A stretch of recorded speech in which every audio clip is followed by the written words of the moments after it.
ఇప్పుడు వరకు అయితే నా కారు 7698 కిలోమీటర్స్ తిరుగున్నది. యావరేజ్గా మైలేజ్ అనేది ఎంత వస్తున్నది. ఇప్పుడు మీరు చూస్తున్నారు కదా, ఇది మొత్తం మనం ఫోల్డ్ చేసినాము, వెనక మొత్తం పొనుకోవచ్చు అనమాట. హాయ్ గాయ్స్, ఎలా ఉన్నారు అందరూ? Welcome back to plus vlogs. ఇంతకుముందు మనం కార్ వీడియోస్ ఒక 2-3 పెట్టున్నాం కదా కార్ బై చేసినప్పుడు. సో దానికి కామెంట్స్లో చాలా మంది వచ్చేసి మన కార్ ఓనర్షిప్ రివ్యూ చేయమని అడుగున్నారు. ఎందుకంటే దీనికి మైలేజ్ ఎంత వస్తున్నది, పర్ఫార్మెన్స్ ఎలా ఉన్నది, కార్ అసలు బాగున్నదా లేదా, ఇవన్నీ చాలా మంది అడుగుతున్నారు. సో అందరికీ సపరేట్గా చెప్పడం కంటే నేను ఒక వీడియో చేస్తే బెస్ట్ అని చెప్పేసి దానికోసం చేస్తున్నాను.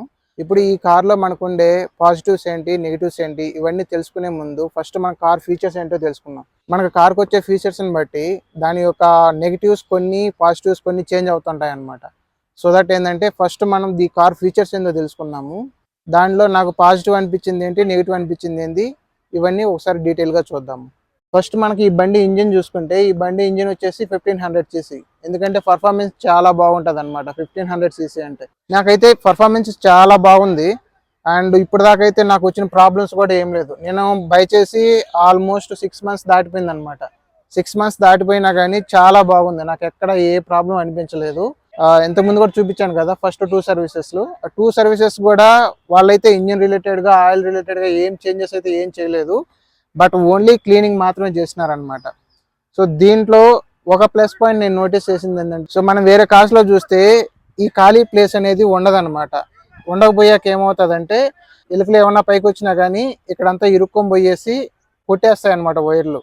సో ఇప్పుడు మన దీంట్లో చాలా ఫ్రీ స్పేస్ ఉంటుంది. ఎలుకలు ఏమన్నా వచ్చినా కానీ వెళ్ళిపోతున్నాయి. మన ఇంటి దగ్గర ఒక 2-3 కార్స్ ఉంటాయి. ఆ 2-3 కార్స్కు యాక్చువల్గా ఏంటంటే మొత్తం ఫిల్ అయిపోయి ఉంటుంది. ఫిల్ అయిపోవడం వల్ల ఎలుకలు ఏమన్నా వచ్చినా కానీ బయటకు వెళ్ళలేక ఎలుకలని వైర్లు కొట్టేస్తున్నాయి అనమాట. వాళ్ళు 2-3 times సర్వీస్ సెంటర్కి తిప్పారు. బట్ మన దాంట్లో ఆ ప్రాబ్లం లేదనమాట. చాలా ఫ్రీ స్పేస్ ఉంటుంది. ఎలుక ఏమైనా వచ్చినా కానీ సింపుల్గా బయటకు వెళ్ళిపోతున్నది. బట్ ఎలుక తిరిగిన మనకి గుర్తులైతే ఉంటున్నాయి. కానీ ఏంటంటే వచ్చినా కానీ అవి ఏమి వైర్ కొట్టకుండా వెళ్ళిపోతున్నాయి అనమాట. అది ఒక బెనిఫిట్ నేను నోటీస్ చేశాను. అంతేకాకుండా దీనికి ఆ ర్యాట్ మెష్ కూడా వేయించినాం అనమాట. ఎందుకంటే ఇంజిన్ లోపలికి వచ్చినా కానీ మనకి కార్ లోపలికి వెళ్లకుండా వాళ్ళు 4 ర్యాట్ మెష్లు వేస్తారనమాట. Front 2, back side 2. అవి వేపిస్తే ఒకవేళ మహా అంటే వస్తే ఇక్కడికి వస్తే కానీ ఇక్కడ నుంచి లోపలికి అయితే వెళ్ళలేవు. ఇప్పుడు మనం బానెట్ ఓపెన్ చేసేసి ఇంజిన్ పార్ట్స్ గురించి, అక్కడ ఉన్న మనకు పాజిటివ్స్ నెగిటివ్స్ చూసాం కదా. ఇప్పుడు వచ్చేసి మనం లోపలికి వెళ్దాము. కార్ లోపల మనకి ఏం ఫీచర్స్ ఉన్నాయి, ఆ ఫీచర్స్ లో ఏది పాజిటివ్ ఉన్నది, ఏది నెగిటివ్ ఉన్నది ఒకసారి చూద్దాము. మనం ఇప్పుడు ఫస్ట్ డోర్స్ దగ్గర నుంచి చూద్దాము. దీంట్లో విండోస్ వచ్చేసి మనం డ్రైవర్ దగ్గర నుంచే 4 mirrors ని హ్యాండిల్ చేసుకోవచ్చు అనమాట. ఓన్లీ డ్రైవర్ మిర్రర్ వచ్చేసి మనకి ఆటో ఉంటుంది, రిమైనింగ్ వచ్చేసి మాన్యువల్ ఉంటాయి అన్నమాట. ఇంకోటి వచ్చేసి మనం ఈ మిర్రర్స్ ని లాక్ చేసుకోవచ్చు. ఇక్కడ మనకు బటన్ ఆప్షన్ వస్తుంది. సో దీని ద్వారా మనం లాక్ చేసుకోవచ్చు. ఇప్పుడు ఒకసారి లాక్ చేసామంటే అది కిందకి పైకి రాదనమాట other mirrors. So but driver mirror మాత్రం ఆటో అప్ ఉంటుంది, ఆటో డౌన్ ఉంటుంది. దాని తర్వాత వచ్చేసి మనకి డోర్ లాక్ అనమాట. సో మామూలుగా ఏంటంటే మనం ఒక 20 km స్పీడ్ దాటిన తర్వాత ఆటోమేటిక్గా డోర్స్ లాక్ అవుతాయి కదా. సో దీంట్లో ఒకవేళ మీరు మాన్యువల్గా లాక్ చేసుకోవాలనుకుంటే ఇక్కడ మనకి లాక్ ఆప్షన్ కూడా ఉంటుంది. మీరే ఇక్కడ నుంచి అన్ని డోర్స్ అనేది లాక్ చేసుకోవచ్చు, లేకపోతే అన్లాక్ చేసుకోవచ్చు. ఇప్పుడు మీకు ఇది కనిపిస్తున్నారు కదా, ఇది వచ్చేసి ఓఆర్ఎంస్ని హ్యాండిల్ చేసుకోవడానికి. లెఫ్ట్ సైడ్, రైట్ సైడ్ కంటే ఇప్పుడు రైట్ సైడ్ ఉండే మిర్రర్ మూవ్ అవుతుంది అనమాట. ఇప్పుడు ఈ మిర్రర్ చూడండి, నేను ఇక్కడ నుంచి అడ్జస్ట్ చేసుకోవచ్చు అనమాట. మనకి కావాల్సినట్టుగా దాన్ని అడ్జస్ట్ చేసుకోవచ్చు. ఇదొకటి. అండ్ దీంట్లో వన్ మెయిన్ ఫీచర్ వచ్చేసి మనం తీసుకునేది VXI మోడల్. ఈ VXI మోడల్లో మనకి ఆటో ఫోల్డ్ ఆప్షన్ కూడా వస్తుంది. మీరు వెన్యూ మోడల్ చూసుకుంటే, బేస్ మోడల్ కానీ తర్వాత వేరియంట్లో కానీ చూసుకుంటే మనకి ఆటో ఫోల్డ్ ఆప్షన్ అనేది రాదనమాట. సో ఓన్లీ దీంట్లో మాత్రమే ఆటో ఫోల్డ్ ఆప్షన్ వస్తున్నది. బట్ మీకు వెన్యూలో కావాలనుకుంటే టాప్ మోడల్ తీసుకుంటేనే వస్తున్నది. నేను బై చేసేటప్పుడు అది కూడా కన్సిడర్ చేసి దీన్ని చూస్ చేసుకున్నాను అనమాట. ఇప్పుడైతే మనం లోపలికి వెళ్ళిపోదాము. లోపల ఇంటీరియర్ మొత్తం చెక్ చేద్దాము. లోపల ఏమేమి ఫీచర్స్ ఉన్నాయి, so which one is positive, which one is negative అనేది చెక్ చేద్దాం. ఫస్ట్ మనం డ్రైవర్ సీట్ గురించి మాట్లాడుకుంటే దీంట్లో 2 ఫీచర్స్ ఇచ్చున్నారనమాట. ఒకటి వచ్చేసి మనం డ్రైవర్ సీట్ని ఫ్రంట్కి ఇలా బ్యాక్కి అడ్జస్ట్ చేసుకోవచ్చు. అది మోస్ట్లీ అన్ని కార్స్లో ఉంటుంది. దీనికి వచ్చేసి మళ్ళీ హైట్ అడ్జస్ట్మెంట్ ఉన్నది. సో దీన్ని యూస్ చేసి మన సీట్ని హైట్ కూడా అడ్జస్ట్ చేసుకోవచ్చు అనమాట. ఇంకా ఇది వచ్చేసి మనకి సీట్ ఒకవేళ మన బ్యాక్ ఫోల్డ్ చేసుకోవాలనుకుంటే మనం బ్యాక్ కూడా ఫోల్డ్ చేసుకోవచ్చు. దీంట్లో మనకి ఇంకో మెయిన్ ఫీచర్ ఏంటంటే, సో దీనికి ట్రాక్షన్ కంట్రోల్ ఇచ్చున్నారు. సో మనకి ఏంటంటే రోడ్డు తడుచున్నా కానీ, మనం తొందరగా బ్రేక్ వేసినా కానీ ఈ ట్రాక్షన్ కంట్రోల్ మనకి యాక్సిడెంట్ అవ్వకుండా, కార్ రొటేట్ అవ్వకుండా చాలా బాగా హెల్ప్ అవుతుంది అనమాట. సో ఇది ఒక మెయిన్ ఫీచర్ అని కూడా చెప్పొచ్చు దీనికి. నెక్స్ట్ మనం స్టీరింగ్ చూసుకుంటే దీంట్లో మనకి మెయిన్గా విఎక్స్ఐ మోడల్లో ఇది వచ్చేసి volume up and down option ఇచ్చున్నారు. అండ్ వాల్యూమ్ కావాలంటే మ్యూట్ చేసుకోవచ్చు. మనం ఒకవేళ సాంగ్స్ పెట్టుకొని ఉంటే ప్రీవియస్ ట్రాక్కి నెక్స్ట్ ట్రాక్కి వెళ్ళొచ్చు అనమాట. అండ్ ఇవి చూస్తున్నారు కదా, ఇవి వచ్చేసి మనం ఒకవేళ కాల్ పిక్ చేసుకోవడానికి అండ్ వాయిస్ అసిస్టెంట్ కూడా ఉంటుంది అనమాట. అండ్ కాల్ కూడా మనం పిక్ చేయాలంటే ఇక్కడ స్క్రీన్ మీదకి వెళ్ళి పిక్ చేయాల్సిన అవసరం లేదు, మనం ఇక్కడే ట్యాప్ చేసి మనం పిక్ చేసుకోవచ్చు. ఇది వచ్చేసి ఇన్స్ట్రుమెంటల్ క్లస్టర్. దీంట్లో మనకు వచ్చేసి ఆర్పిఎం అండ్ ద స్పీడోమీటర్ వచ్చేసి మనకి ఎనలాగ్ ఉంటుంది అండ్ మధ్యలో మాత్రం మనకి డిజిటల్ స్క్రీన్ వస్తుంది అనమాట. సో ఇది వచ్చేసి మొత్తం డిజిటల్ స్క్రీన్. దీంట్లో వచ్చేసి మనకి పెట్రోల్ ఎంత ఉన్నది, అంతేకాకుండా కారు ఇంజిన్ అనేది ఎంత హీట్ అయి ఉన్నది అండ్ కార్ డోర్స్ ఒకవేళ ఓపెన్ అయి ఉంటే ఆ సింబల్ కూడా చూపిస్తుంది. అండ్ అంతేకాకుండా టైం చూపిస్తుంది. ఇది వచ్చేసి టెంపరేచర్ కూడా చూపిస్తుంది. అంతేకాకుండా మనం ఎన్ని కిలోమీటర్లు తిరుగున్నామో అది కూడా చూపిస్తుంది అనమాట. ఒకవేళ మీరు సీట్ బెల్ట్ వేసుకోకపోయినా కానీ మనకు వార్నింగ్ వస్తుంది అండ్ అది కూడా మీకు ఇక్కడ కనిపిస్తున్నారు కదా, అది సీట్ బెల్ట్ వార్నింగ్ అనమాట. ఇప్పటి వరకు అయితే నా కారు 7698 కిలోమీటర్స్ తిరుగున్నది. సో మోస్ట్లీ నేను వచ్చేసి సిటీస్లో కొంచెం తక్కువే నడుపున్నాను, మోస్ట్లీ వచ్చేసి హైవేస్లో ఎక్కువ తిరుగున్నది అనమాట. ఇప్పుడు మీకు చూపిస్తే యావరేజ్గా మైలేజ్ అనేది ఎంత వస్తున్నది. సో ఓవరాల్గా చూద్దాము. దీనిలో చూసుకుంటే నాకు 16 కిలోమీటర్స్ పర్ లీటర్ వస్తుంది అనమాట.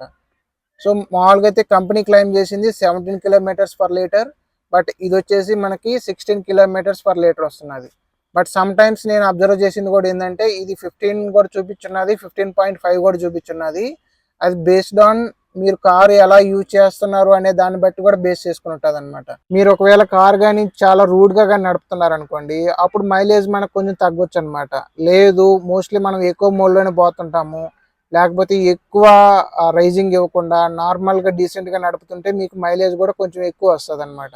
ఇది కూడా మీరు కన్సిడర్ చేసుకోవాలి మైలేజ్ చూసుకునేటప్పుడు. అండ్ ఇది వచ్చేసి వైపర్స్, ఇది ఆల్రెడీ మీకు తెలిసింది, నేను కొత్తగా చెప్పేది ఏం లేదు. దీంట్లో వచ్చేసి లైటింగ్ అనమాట. సో దీంట్లో లైటింగ్ లో వచ్చేసి మనకి నార్మల్ హాలోజన్ హెడ్ ల్యాంప్సే వస్తున్నాయి. అందువల్ల నాకు దీంట్లో లైటింగ్ ఇష్యూ ఉన్నదనమాట. నాకైతే ఏదైనా ఎదురుగా ఒక వెహికల్ వస్తే నాకు లైటింగ్ అనేది సరిగా కనిపించదు, నైట్ టైం కూడా అంత ఫోకస్ ఉండదు అనమాట. సో ఎల్ఈడి లైట్లు అయితే మనకి బాగుంటుంది. దీంట్లో వచ్చేసి మనకి ఫాగ్ ల్యాంప్స్ రావన్నమాట. ఫాగ్ ల్యాంప్స్ కావాలనుకుంటే మనం ఎక్స్టర్నల్గా పెట్టి వేయించుకోవాలి. అది అరౌండ్ 4000 ఏమో అవుతుంది అంట అవుట్ సైడ్ వేయించుకుంటే. బట్ ఒకవేళ విఎక్స్ఐ మోడల్ తీసుకుంటే ఖచ్చితంగా హెడ్ ల్యాంప్స్ కానీ ఫాగ్ ల్యాంప్స్ కానీ ఏదో ఒకటి వేయించుకోవాల్సి వస్తుంది. లైటింగ్ అయితే సరిపోదు అనమాట. ఇది ఒక మైనస్ నేను నోటీస్ చేసింది. ఇంకోటి వచ్చేసి చాలా మందికి మారుతి కార్లలో ఒక డౌట్ ఉన్నదనమాట. అదేంటంటే స్టీరింగ్ స్టెబిలిటీ. ఎందుకంటే మనం 100 దాటితే స్టీరింగ్ అనేది స్టేబుల్గా ఉండదని చాలా మంది కొంచెం భయపడుతున్నారు. కానీ నా ఎక్స్పీరియన్స్ ప్రకారం అయితే ఈ లేటెస్ట్ మోడల్లో స్టీరింగ్ స్టెబిలిటీ చాలా బాగున్నది. మీరు ఒకవేళ రోడ్ స్ట్రైట్గా ఉందనుకోండి, మీరు స్టీరింగ్ వదిలేసినా కానీ స్ట్రైట్గా వెళ్ళిపోతున్నది. ఈవెన్ 100 కిలోమీటర్ స్పీడ్లో ఉన్నప్పుడు కూడా చాలా బాగున్నది. మేబీ ఓల్డ్ మోడల్స్లో అయితే ఆ ఇష్యూ ఉందేమో, బట్ లేటెస్ట్ మోడల్ అయితే వాళ్ళు ఫిక్స్ చేసుకున్నారు. అండ్ ఇంకోటి వచ్చేది ఏంటంటే నాకు స్టీరింగ్ పర్ఫార్మెన్స్ చాలా బాగా నచ్చింది. దీంట్లో మనం చాలా స్మూత్గా సింగిల్ హ్యాండ్లో చాలా ఈజీగా హ్యాండిల్ చేసుకోవచ్చు. సో నాకు హైవేలో నడిపేటప్పుడు కానీ సిటీలో నడిపేటప్పుడు కానీ చాలా కంఫర్ట్గా ఉంటుంది అనమాట స్టీరింగ్. ఇది నేను వేరే కార్స్లో కూడా చూసినాను, ఎలాగంటే ఎర్టిగా వాటిలో చూసినప్పుడు నాకు ఇంత కంఫర్ట్ రాలేదన్నమాట. బట్ దీంట్లో మాత్రం చాలా బాగుంది స్టీరింగ్ కంఫర్ట్. దీంట్లో ఇంకోటి నాకు బాగా నచ్చింది వచ్చేసి ఈ డాష్ బోర్డ్ డిజైన్ అనమాట. దీంట్లో ఏసీ ఫీచర్స్ ఉన్నాయి కదా, డిజైన్ చాలా బాగున్నది. ఎందుకంటే మన బేస్ మోడల్ తీసుకుంటే ఇలా కప్పుల్లా వస్తాయి కదా, అలా వస్తాయి అనమాట. ఆ డిజైన్ చూడడానికి అంత బాగుండదు, బట్ ఈ డిజైన్ మాత్రం చాలా బాగున్నది. సో ఒకవేళ మీరు ఇంజిన్ ఆన్ చేసిన తర్వాత సో ఇలా అంటే మనకి చూడండి, ఇలా పైకంటే పాయింట్స్ పెరుగుతూ ఉంటాయి అన్నమాట, ఇలా కిందకంటే పాయింట్స్ తగ్గుతూ ఉంటాయి. ఇక్కడ టెంపరేచర్ కూడా మీరు సెట్ చేసుకోవచ్చు అనమాట. ఇప్పుడు 18 ఉంది కదా, సో కావాలంటే పెంచుకోవచ్చు లేకపోతే తగ్గించుకోవచ్చు అనమాట. సో దీంట్లో ఆటోమేటిక్ ఏసీ కూడా ఉన్నది. అండ్ మీరు కావాలంటే ఇక్కడ డైరెక్ట్గా ఆఫ్ చేసుకోవచ్చు. ఇది వచ్చేసి ఏసీ విండ్స్ అనమాట. సో ఈ ఏసీ విండ్స్ కూడా చాలా లుక్ వైజ్ కూడా చాలా బాగున్నది డిజైన్. అండ్ మనకు బేస్ మోడల్లో అయితే ఇలా రాదనమాట, కప్స్ లాగా వస్తాయి. దీంట్లో డిజైన్ చూడండి చాలా ఈజీగా అండ్ స్టైలిష్ గా కూడా ఉన్నది. ఇప్పుడు ఇవి చూసాం కదా, ఇప్పుడు స్క్రీన్ చూద్దాము. సో మనకు బేస్ మోడల్ అయితే ఇది రాదు, బట్ మీరు విఎక్స్ఐ మోడల్ తీసుకుంటే మాత్రం ఇది వస్తుంది. అండ్ ఇది నాకు చాలా కంఫర్ట్గా ఉందన్నమాట. నేను ఒకవేళ హ్యాండ్ బ్రేక్లో ఉండేసి బండి మూవ్ చేస్తున్నా కానీ వార్నింగ్ చూపిస్తుంది. అండ్ లో ఫ్యూయల్ వార్నింగ్ వచ్చేసి కూడా ఇక్కడే చూపిస్తుంది. అంతేకాకుండా మనకి దీంట్లో ఆండ్రాయిడ్ ఆటో కనెక్ట్ ఉన్నది అండ్ యాపిల్ కార్ ప్లే కూడా ఉన్నది అనమాట. సో మీరు ఒకవేళ ఫోన్ కావాలంటే సింపుల్ గా కనెక్ట్ చేసుకొని దీంట్లో యూస్ చేసుకోవచ్చు. దీనికి నా ఫోన్ కనెక్ట్ చేస్తాను, ఈజీగా నా ఫోన్ లో ఉండే యాప్స్ ని దీంట్లో యూస్ చేసుకోవచ్చు అనమాట. ఇప్పుడు చూడండి నా ఫోన్ వచ్చేసి దీనికి కనెక్ట్ అవుతుంది. ఇది ఇప్పుడు మీరు ఇక్కడ ట్యాప్ చేస్తే మన ఫోన్ కనెక్ట్ అవుతుంది అనమాట. ఇప్పుడు చూడండి నా ఫోన్ కనెక్ట్ అయిపోయింది అనమాట. సో దీంట్లో నేను స్పాటిఫై యూస్ చేసుకోవచ్చు, మ్యాప్స్ యూస్ చేసుకోవచ్చు, అన్ని యూస్ చేసుకోవచ్చు.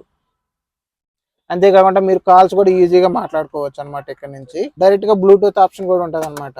మీరు బ్లూటూత్ ద్వారా ఫోన్స్ ని ఇక్కడ కనెక్ట్ చేసుకొని ఇక్కడ సాంగ్స్ కావాలంటే సాంగ్స్ ప్లే చేసుకోవచ్చు. లేకపోతే మనకి డీపేర్ చేయాలనుకుంటే ఈ డిలీట్ మీద కొడితే ఆ ఫోన్ అనేది అన్పేర్ అయిపోతుంది. దీంట్లో ఇంకోటి నాకు బాగా నచ్చింది వచ్చేసి మ్యూజిక్ సిస్టమ్ అనమాట. దీంట్లో టోటల్ గా మనకి 6 స్పీకర్స్ అయితే వస్తాయి.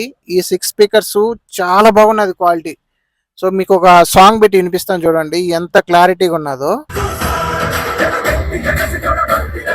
దీంట్లో వచ్చేసి మనకు బై డిఫాల్ట్ గా ఆమ్రెస్ట్ అనేది రాదనమాట. సో ZXI లో బై డిఫాల్ట్ గా ఇస్తారు. మనకి VXI మోడ్ లో కావాలంటే ఎక్స్టర్నల్ గా వేయించుకోవాలి. సో దీంట్లో వచ్చేసి నేను ఈ ఆమ్రెస్ట్ అనేది నేను వేయించాను.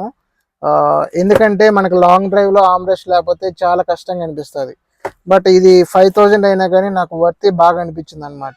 దీంట్లో మనకు వచ్చేసి 2 స్లాట్స్ ఇస్తాడు అనమాట. ఒకటి వచ్చేసి 12 వోల్ట్ సాకెట్, ఇంకోటి వచ్చేసి USB ఇస్తాడు. ఈ USB దానికి మనకి ఛార్జింగ్ పెట్టుకోవచ్చు. ఇంకోటి వచ్చేసి మీరు ఒకవేళ ఫోన్ ని కానీ కార్ ప్లేకి కానీ ఆండ్రాయిడ్ ఆటోకి కానీ కనెక్ట్ చేయాలనుకున్నా కానీ దీన్నే యూజ్ చేసుకోవచ్చు అనమాట. ఇది వచ్చేసి గేర్స్. ఈ గేర్స్ లో మనకు టోటల్ గా 5 వస్తుంది అండ్ ఒక రివర్స్ గేర్ వస్తుంది. నాకు గేర్ పర్ఫార్మెన్స్ కూడా బాగానే స్మూత్ గా అనిపించింది అనమాట. సో నాకు ఎక్కడ హార్డ్ గా వేయడం అలా ఏం అనిపించలేదు. నాకు గేర్ వేసేటప్పుడు కానీ చాలా స్మూత్ గా పర్ఫార్మెన్స్ చాలా బాగా నచ్చింది నాకు దీంట్లో కూడా. అయితే మనం బ్యాక్ సైడ్ కి వెళ్ళిపోతున్నాము. ఫ్రంట్ సైడ్ మొత్తం మీకు చూపించినాను అనుకుంటున్నాను. ఈ బ్యాక్ సైడ్ లో ఇంకో మెయిన్ ఫీచర్ ఉన్నది, అది కూడా చూపిస్తాను. సైడ్ డోర్స్ ఉన్నాయి కదా, ఈ బ్యాక్ సైడ్ డోర్స్ కి మనకి చైన్ లాక్ ఇచ్చున్నారనమాట. ఇది చాలా బాగా యూజ్ అవుతుంది. ఒకవేళ మీకు కానీ కిడ్స్ ఉంటే వాళ్ళు ఎందుకంటే మోస్ట్లీ మా పాపను కూర్చొని కానీ ఊరికి ఇది లాగడం కానీ సో ఇది నొక్కడం కానీ ఇలా చేస్తుంటది అనమాట. సో అలా చేసినప్పుడు మోస్ట్లీ ఆ డోర్స్ అనేవి ఓపెన్ అయిపోతుంటాయి. అలాంటి వాటిని అవాయిడ్ చేయడానికి ఈ చైన్ లాక్ అనేది చాలా బాగా యూజ్ అవుతుంది. నేను ఒకవేళ లాంగ్ డ్రైవ్ చేసేటప్పుడు అయితే ఖచ్చితంగా దీన్ని లాక్ వేసేస్తాను అనమాట. ఎందుకంటే షెన్వి ప్రశాంతి వాళ్ళు వెనక్కి కూర్చుంటారు కాబట్టి వాళ్ళు ఒకవేళ బయటికి పడిపోకుండా ఉంటారు, సేఫ్టీగా ఉంటుంది అని చెప్పేసి లాక్ వేసేస్తాను. ఇప్పుడు మనం ఇన్సైడ్ కూర్చొని ఈ లెగ్ స్పేస్ ఎలా ఉన్నదో ఒకసారి చూద్దాం. ఎందుకంటే కొన్ని కార్స్లో తక్కువ ఉంటుంది, కొన్ని కార్స్లో బాగా కంఫర్ట్గా ఉంటుంది. దీంట్లో అయితే నేను ఇప్పుడు దీంట్లో చూస్తే ఈ డ్రైవర్ సీట్ అనేది నేను కొంచెం వెనక్కి మూవ్ చేస్తున్నాను. వెనక్కి మూవ్ చేసినా కూడా నేను కంఫర్టబుల్గా లెగ్స్ పెట్టుకోవచ్చు అనమాట. సో కొంచెం లైట్గా టచ్ అవుతున్నది. ఒకవేళ మనం ఇక్కడ కూర్చుంటే కంఫర్ట్గా సరిపోతుంది అనమాట. ఈవెన్ 6 ఫీట్ ఉన్నా కానీ కొంచెం కంఫర్టబుల్గానే కూర్చోవచ్చు. బట్ అయితే ఫ్రంట్ సీట్ లైట్గా తగులుతుంది. బట్ ఒకవేళ మీరు కానీ 5.8 కానీ అలాగానే ఉంటే మాత్రం చాలా కంఫర్ట్గా ఉంటుంది అనమాట. మనకి ఈ టైర్స్ కూడా ఈజీగా కింద తగులుతూ ఉంటాయి. మీరు సెంటర్లో కూర్చున్నా కానీ సైడ్కి కూర్చున్నా కానీ కంఫర్ట్గా ఉంటుంది. బట్ మీరు ఒకవేళ 8 అవర్స్ 9 అవర్స్ జర్నీ చేయాలనుకుంటే కొంచెం ఇబ్బంది ఉంటుంది. బట్ ఒకవేళ మీరు కానీ 2 అవర్స్ 3 అవర్స్ 5 అవర్స్ లోపల అయితే కంఫర్టబుల్గా వెళ్ళిపోవచ్చు. ఇంకోటి వచ్చేసి మనకు బ్యాక్ సైడ్ ఇక్కడ ఏసీ విండ్స్ కూడా ఇస్తాడు అనమాట. సో ఇక్కడ నుంచే మీరు దీన్ని ఏసీని కంట్రోల్ చేసుకోవచ్చు. కావాలనుకుంటే ఇక్కడ ఏసీ విండ్స్ ఉన్నాయి కదా, దీన్ని కూడా అడ్జస్ట్ చేసుకోవచ్చు. మనకి ZXI మోడల్ తీసుకుంటే దీంట్లో USB పోర్ట్ కూడా వస్తుంది. సో మనం VXI మోడల్ తీసుకున్నాం కాబట్టి దీంట్లో రాలేదు. మనకి బ్యాక్ సైడ్ అంత అవసరం లేదు. ఒకవేళ మీరు కావాలనుకుంటే ZXI మోడల్ తీసుకుంటే దాంట్లో USB పోర్ట్ కూడా వస్తుంది. సో దీంట్లో మనకి ఇంకో ఫీచర్ కూడా ఉన్నది. ఈ సీట్ని మొత్తం వచ్చేసి మనం ఫోల్డ్ చేసుకోవచ్చు. మనం ఒకవేళ లాంగ్ డ్రైవ్కి వెళ్తున్నాం అనుకోండి, ఈ సీట్ని మొత్తం ఫోల్డ్ చేసేసి బెడ్ వేసుకోవచ్చు అనమాట. అది చాలా బెస్ట్ ఫీచర్. ఇప్పుడు మీకు చూపిస్తాను చూడండి. ఇప్పుడు ఈ సీట్ ఉన్నది కదా, ఈ సీట్ని మొత్తం మనం వచ్చేసి పైకి లేపేయచ్చు అనమాట. సో ఇలా లేపేస్తే ఇలా బ్యాక్ సైడ్కి ఇలా ఫోల్డ్ చేసుకోవచ్చు. ఇప్పుడు దీన్ని ఇలా ముందుకు అన్న తర్వాత దీన్ని ఇలా ఫోల్డ్ చేసుకోవచ్చు అనమాట. ఇలా మొత్తం ఫోల్డ్ చేసుకోవచ్చు. ఇప్పుడు మనం ఈ రెండు తీసేసింది అనుకోండి, ఇది కరెక్ట్గా దీనికి కరెక్ట్గా సెట్ అవుతుంది. మీకు ఒకసారి తీసి కూడా చూపిస్తాను. సో ఇవి రెండు తీసేసాను కదా, ఇప్పుడు దీన్ని వేసేస్తే ఇక్కడ మనం బెడ్ వేసుకోవచ్చు అనమాట. ఇప్పుడు మీరు చూస్తున్నారు కదా, ఇది మొత్తం మనం ఫోల్డ్ చేసినాము, వెనక మొత్తం పడుకోవచ్చు అనమాట. సో మనకి ఏదైనా ఒక బెడ్ చిన్న బెడ్ తెచ్చుకొని దాని మీద వేసుకుంటే మెత్తగా ఉంటుంది. లాంగ్ డ్రైవ్కి ఫ్యామిలీతో వెళ్ళడానికి చాలా కంఫర్ట్గా ఉంటుంది అనమాట. అంతేకాకుండా మీరు ఒకవేళ ఎక్కువ లగేజ్ ఉందనుకున్నా కానీ ఇలా మొత్తం ఫోల్డ్ చేసేసి దీంట్లో పెట్టేసుకోవచ్చు. దీంట్లో బూట్ స్పేస్ వచ్చేసి మనకి 328 లీటర్స్ వస్తుంది. మీరు ఒకవేళ లగేజ్ ఉన్నా కానీ చాలా ఎక్కువగా పడుతుంది అనమాట. సో మరీ ఒకవేళ ఎక్కువ ఉంటే మాత్రం ఇందా చూపించినట్టు మనం సీట్ ఫోల్డ్ చేసుకుని అలా పెట్టుకోవాల్సి వస్తుంది. బట్ 328 అనేది మినిమం సరిపోతుంది. ఇది ఓవరాల్గా నా ఎక్స్పీరియన్స్. ఈ కార్ని డ్రైవ్ చేసినప్పుడు వాడుతూ ఉన్నప్పుడు నాకు అనిపించిన పాజిటివ్స్ అండ్ నెగిటివ్స్. ఇంకా మీకు ఏమైనా డౌట్స్ ఉంటే కామెంట్ సెక్షన్లో అడగండి, ఖచ్చితంగా నేను రిప్లై ఇవ్వడానికి ట్రై చేస్తాను. ఇది ఓవరాల్ నా కార్ రివ్యూ. సో మీకు నచ్చింది అనుకుంటున్నాను. ఒకవేళ మీకు నచ్చి ఉంటే ఖచ్చితంగా లైక్ చేయండి అండ్ సబ్స్క్రైబ్ చేసుకోండి. ఇలాంటి మంచి మంచి వీడియోస్ ఇంకా ఎన్నో పోస్ట్ చేస్తాను. Thanks for watching.